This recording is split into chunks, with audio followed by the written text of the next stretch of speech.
الدرس الثامن الإيمان بالرسل وباليوم الآخر وبالقدر خيره وشره.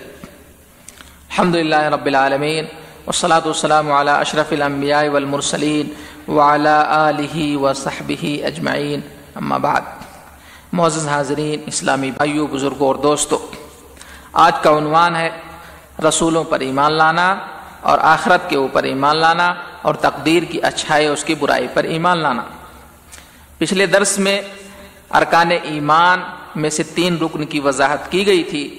آج کے درس میں بقیہ 3 ارکان کی وضاحت آپ کے سامنے کی جا رہی ہے۔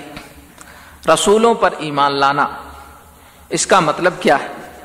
رسولوں پر ایمان لانے کا مطلب یہ ہے کہ اللہ تعالی نے لوگوں میں سے کچھ بندوں کو منتخب کیا، انہیں چنا اور انہیں اپنا رسول اور پیغامبر بنایا، ان کی طرف وحی بھیجی اور واضح نشانیاں انہیں عنایت فرمائی، معجزات کے ذریعے اللہ تعالیٰ نے ان کی مدد فرمائی، اور سب سے پہلے رسول نوح ہیں اور آخری رسول محمد صلی اللہ علیہ وسلم ہیں۔ ان کے بارے میں یہ اعتقاد ہو کہ یہ سب بشر تھے، انسان تھے، کھاتے تھے، پیتے تھے، بیمار بھی ہوتے تھے اور مرتے بھی تھے، انہیں موت بھی آتی تھی، اور ان کے بارے میں قرآن کریم کے اندر بہت ساری دلیلیں موجود ہیں۔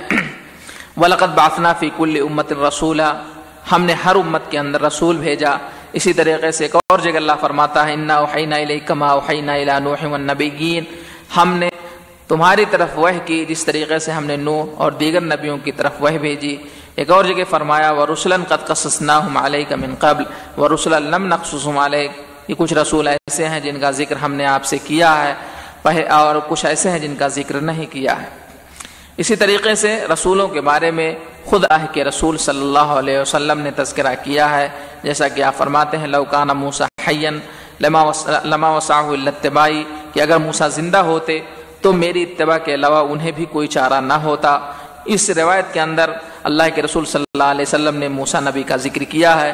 اسی طریقے سے اور روایت کے اندر اللہ کے رسول صلی اللہ علیہ وسلم نے داؤد کا ذکر کیا، فرمایا ان نبی اللہ داؤد کان یاکل من عمل یدہ، کہ اللہ کے نبی داؤد یہ اپنے ہاتھ سے کر کے کھاتے تھے۔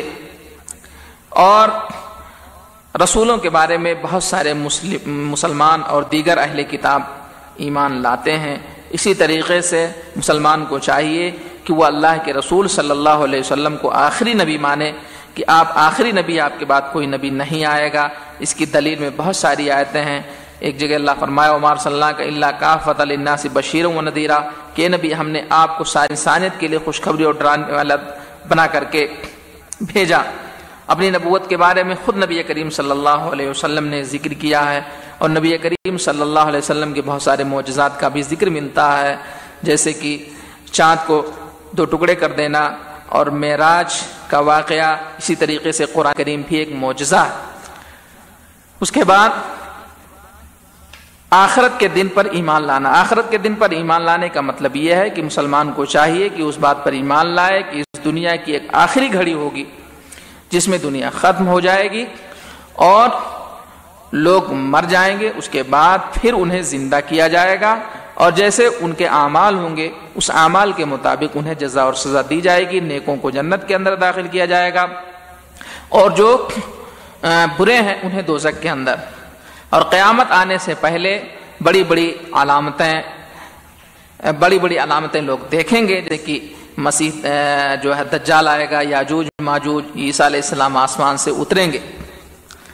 آخرت کے بارے میں بہت ساری دلیلیں ہیں۔ قرآن کریم کے اندر اللہ فرماتا ہے کل من علیہا فان ویبقی وجہ ربک ذو الجلال والاکرام، کہ اس روئے زمین پر جتنی بھی چیزیں ہیں فنا ہونے والی ہیں، صرف تیرے رب کا چہرہ بچے گا۔ وما جعلنا لبشر من قبلک الخلد، ہم نے کسی انسان کے لیے آپ سے پہلے ہمیشگی رکھا ہی نہیں۔ اسی طریقے سے قیامت کے بارے میں نبی کریم صلی اللہ علیہ وسلم نے بھی بتایا لا تقوم الساعة الا على شرار الناس، کہ قیامت نہیں قائم ہوگی مگر بدترین لوگوں کے اوپر۔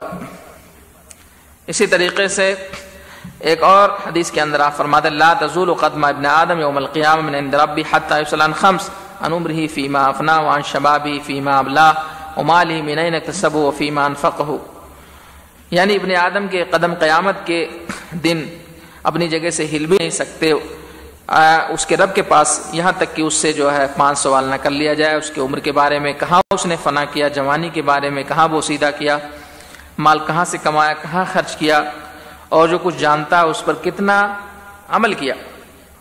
اسی طریقے سے قبر کی نعمتوں اور اس کے عذاب کے اوپر بھی بندہ ایمان لائے، اور ایمان کا جو آخری رکن ہے تقدیر کے اوپر ایمان لانا، قضاء اور قدر کے اوپر ایمان لانا، تقدیر کی اچھائی اور اس کی برائی پر۔ اس کا مطلب یہ ہے کہ مسلمان یہ سمجھے کہ جو کچھ بھی ہو رہا ہے دنیا کے اندر، جو بھی چیز وجود پذیر ہو رہی ہے وہ اللہ کے حکم سے ہو رہی ہے، اور اللہ تعالیٰ اسے جانتا ہے، اور جو اللہ تعالیٰ چاہتا ہے وہی ہوتا ہے، اور جو اللہ تعالیٰ نہیں چاہتا وہ نہیں ہوتا۔